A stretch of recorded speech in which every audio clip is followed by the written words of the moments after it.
This is the Orioles Postcast, your instant game reaction for the Baltimore Orioles.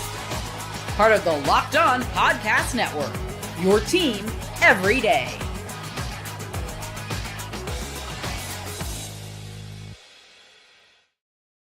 What did we just watch at Camden Yards? What happened? What happened to the Baltimore Orioles in this 6-5 loss to the Texas Rangers? Well, I'll tell you what. The O's snatched victory from the jaws of defeat and then kept the gift receipt and handed it back to the Rangers.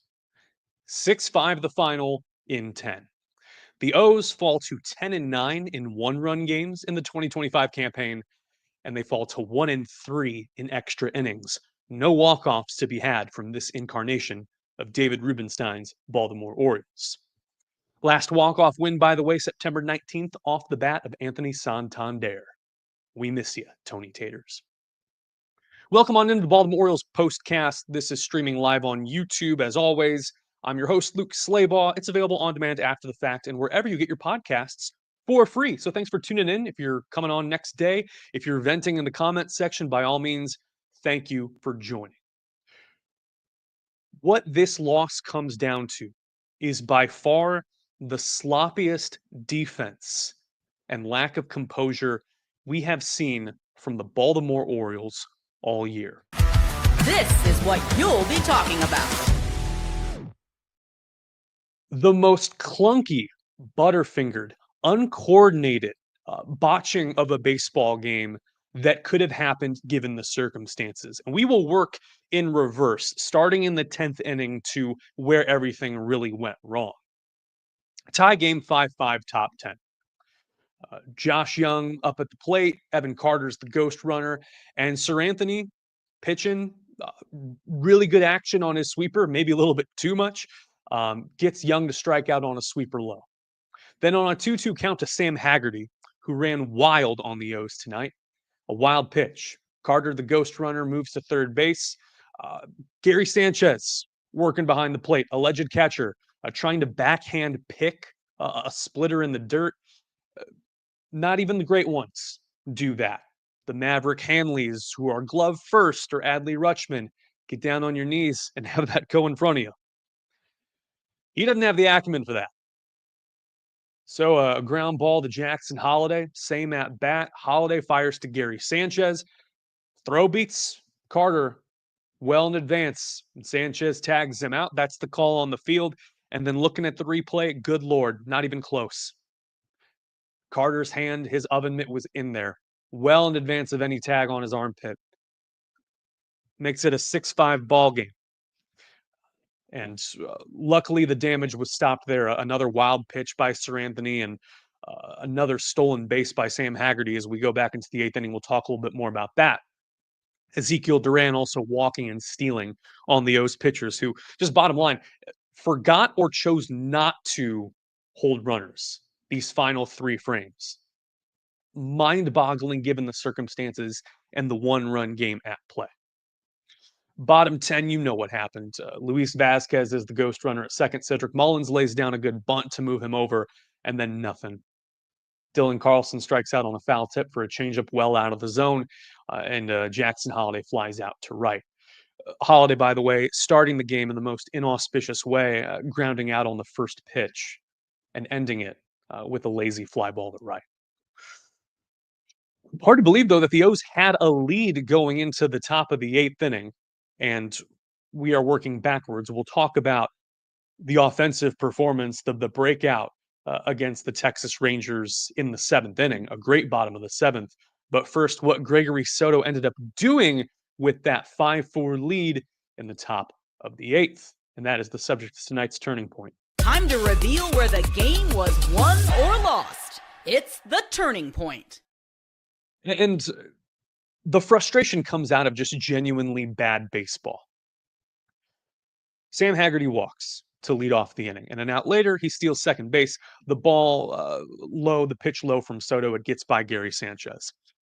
So we got a runner on second with 1 out, and you're up by 1. You can foreseeably get out of this inning if you don't let him move over. At this point, Soto doesn't even look Haggerty's way or just no effort to hold the runner.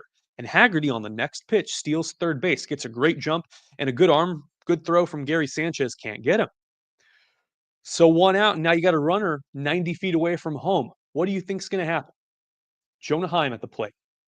Sac fly to right, and it's a 5-5 ball game tied in the blink of an eye.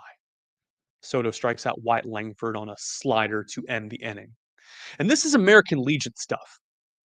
Like, this is stuff you learn when you're 14, 15, 16 years old, how to hold a runner, look over, step off. Charlie Morton with a great pickoff move tonight, his third of the year to nab a base runner from the Rangers. This is just kind of spits in the face of what this team and the standard that they've played to the last couple of years. And by the way, for anyone in the comment section right now, this loss is not on Charlie Morton. Charlie had some great stuff.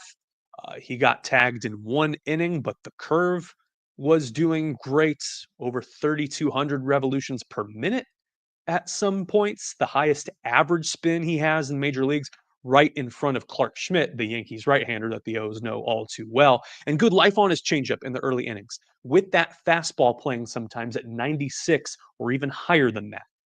Charlie Morton was fine. That bombshell fourth inning, though, I will warn you, also will trigger you if you are allergic to bad defense like I am. Corey Seager walks, and this walk does kill. It comes back to bite Charlie Morton. Marcus Semien gets a cutter middle, maybe not a great pitch with 2 strikes. It sneaks by Ramon Urias and Gunnar Henderson. They both lay out. They can't make it. And the Rangers go station to station. You got runners at second and first. Adolis Garcia pops out to Jackson Holliday on the infield fly rule, challenged him with the fastball. Leave it to Evan Carter, 22-year-old, out of Elizabethton, Tennessee. Down 1-2 in the count, gets the pitch that he struck out on his first plate appearance, a curveball low and in, hits it through the right field hole. That same pitch that got him out last time, in between at bats, he's able to make the adjustment and prepare. Wonder if some O's hitters could benefit from doing that. Laureano comes up with the ball, and as we've known, 7 outfield assists so far this year. Bang, bang play at the plate. The throw is offline, but it is well in time. And Gary Sanchez cannot catch the ball. And what's even worse is that it kind of kicks out from underneath his leg cage. So not only does Gary Sanchez not tag out the runner at home, Corey Seager, he lets the runners advance, Semien to third and Carter to second. Josh Young grounds into a fielder's choice, we presume. Gunnar Henderson comes up with it, throws it to Sanchez, again, offline, but in time. Semien is able to get in. It's 2-0. There's a sac fly next batter, and then Kyle Higashioka, it's a ground rule double. Bounces off the left field wall, ricochets off the slanted part near the foul pole, and ultimately the damage is limited from Charlie Morton. A 43-pitch inning, though, where it seems that he grew tired over time, lost his put-away pitch, which is crazy because they showed a graphic on the MASN broadcast. Coming into this inning, he had a 188 batting average against with runners in scoring position and 105 with RISP and 2 outs. Meanwhile, the Rangers came in batting 244 with a runner on third and less than 2 outs, which was good for 27th in Major League Baseball. Morton's final line is 5 innings pitched, 3 earned runs on 4 hits, 2 walks, one of which came around to score, and 3 strikeouts. Then had a 9-pitch 5th inning after that catastrophic 4th. Rough. The O's fell into a 4-0 hole. Keegan Aiken giving up the other run to the Rangers so far as this deficit was concerned. And then it came time for the bats. We're going to talk about the O's hot and cold performance coming up right after this break.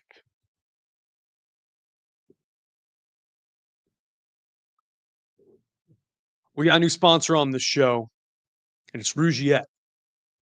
You've heard of ED medication. That was the one question I had when I joined Locked On. How soon do I get to talk about Rugiet? Boy, you got nothing coming.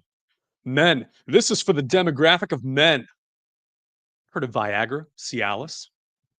Maybe you've even tried them. But if you're looking for something a little extra, a little beyond the usual pill, it's time to meet Rugiet Ready. Rugiet Ready is a next-gen prescription treatment designed to amplify arousal in the brain and boost blood flow. Unlike those usual pills that take hours, Rugiet's 3-in-1 formula dissolves under your tongue and kicks in fast. On average, in 15 minutes. That's half a Charlie Morton fourth inning. Effects can last up to 36 hours, which don't tell my spin instructor that. You can stay confident and in control when the moment is right. If traditional options haven't worked for you, like watching Sam Pistachios highlights, Rugiet might be the answer. Over 150,000 men have already made the switch. Head to Rugiet.com/LockedOnMLB and use the code LockedOnMLB to get 15% off today. How do you think I prepare for these shows? Get Rugiet ready. Rugiet.com/LockedOnMLB. Use promo code LockedOnMLB for 50% off. Individual results may vary with prescription treatment. Compounded drugs are permitted to be prescribed under federal law, but are not FDA approved and do not undergo FDA safety, effectiveness, or manufacturing review. Please visit Rugiet website for full safety information. Visit that website, guys. Get Rugiet ready. From the Latin rugire, which means to roar, in case you were wondering. Ever wish managing money felt easier? Well, with Monarch Money, it certainly can. Growing your savings, planning a big purchase, Monarch puts you in the driver's seat. It is having your own personal CFO that gives you full visibility and control over your finances. Monarch Money is more than a budgeting app. It is a complete financial command center. You can track all your accounts, investments, and spending in one place. So in addition to managing your money, you're also building wealth. And it's crazy how fast spending adds up these days. I am a known capitalist, and I use Monarch Money. Take control of your finances with Monarch Money. Use code LockedOnMLB. That's all one word, LockedOnMLB at monarchmoney.com for 50% off your first year. That's monarchmoney.com, code LockedOnMLB for half off your first year. Woo!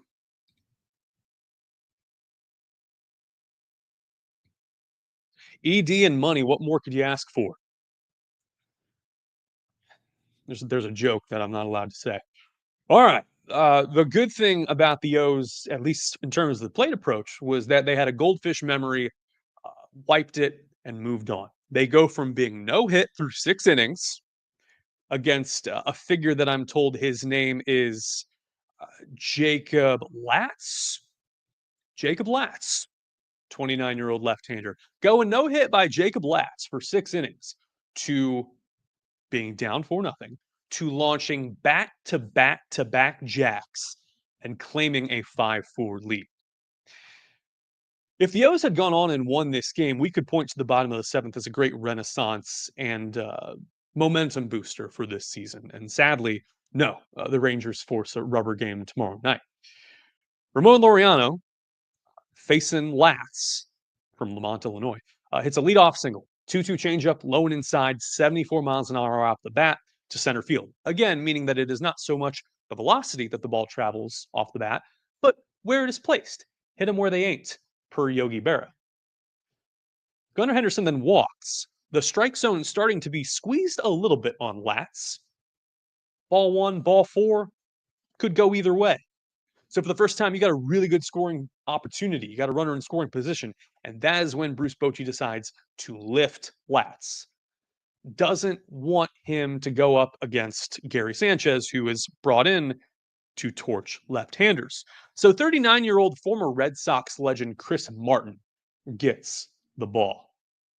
Gets ahead 0-2, then leaves a cutter up high to the Kraken. And Gary Sanchez, bomb. Over the left field fence, it is a 4-3 ball game on the Earl Weaver special. Killing it. And again, if the O's go on and win this game, we'll grumble about Gary Sanchez's shortcomings at the plate, being an alleged catcher. For a moment there, he had us. Before you can blink, Ramon Urias gets a cutter over the plate, goes oppo, and it's tied 4-4. No more climbing, no more playing from behind. Morton, just trying to get something over the plate, grooves a fastball down the middle to Ryan O'Hearn, who's leading the AL All-Star ballot at DH, 11th homer of the season to deep, deep center field. The O's take him to all fields with a triple homer special. Back to back to back jacks. Last time that had been done, August 2017. Jonathan Scope, Chris Davis, and Trey Mancini. Whoa, what a throwback. The O's go from being no hit in the bottom of the seventh to scoring 5 unanswered runs. And this would have been a great redemption for an offense that really stumbled out the gate. The reason they would have gotten no hits and that Jacob Lacks would have been able to take this even longer, and again, we're dealing in hypotheticals here, is because they did not see enough pitches out of the gate. That was one of the lamest first innings that you could have asked for. It has been 3,604 days since the Baltimore Orioles were no hit. Shout out to Hisashi Iwakuma and the Seattle Mariners. And you're going up against a guy in his 3rd career major league start. Good reliever, but being extended for the first real time in his career. Starts out with a really tacky first at-bat by Jackson Holliday. I know Tony Mansolino was gushing about him being the leadoff hitter for the next at least 5 years. And grounding out on the first pitch is bad baseball. It's bad baseball. Your job as a leadoff hitter is to see pitches.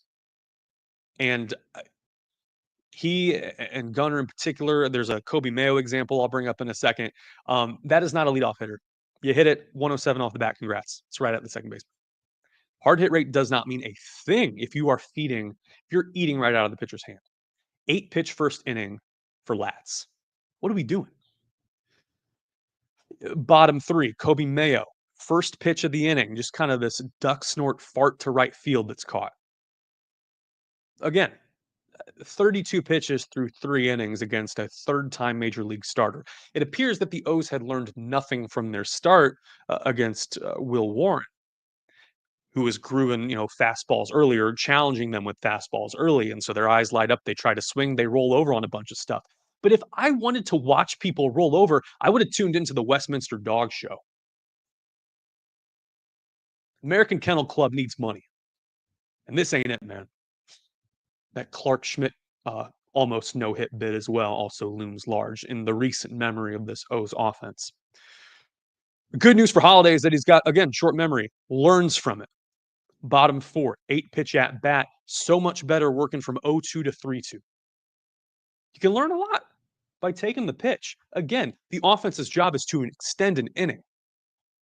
It is not to swing at 3 straight pitches and, just because you saw a fastball and you took some Rugiet. What's the matchup for tomorrow? No official word from either team. Right-hander Brandon Young is with the taxi squad, as has been reported. He did all right in his 2 major league starts earlier this season, dealt with an injury, and is able to go tomorrow. Interim manager Tony Mansolino says that he will likely factor in, just given how taxed this bullpen is. Infielder Taron Vavra also on the taxi squad, just in case Jordan Westburg goes on the IL. He, again, has a sprained left index finger from his oven mitt sliding hand, suffered during the Yankees series. It's probably going to be off tomorrow, and then we'll try to go at it again Friday. Right-hander Jacob deGrom also expected to pitch for the Rangers. That's what Masson reported, what Jim Palmer said on the broadcast, and that is a 6:35 first pitch on Masson. It's just sloppy. It's a sloppy summer. Good night. Stay safe. I will see you right back here tomorrow night. Final score: Texas Rangers 6 and the Baltimore Orioles 5.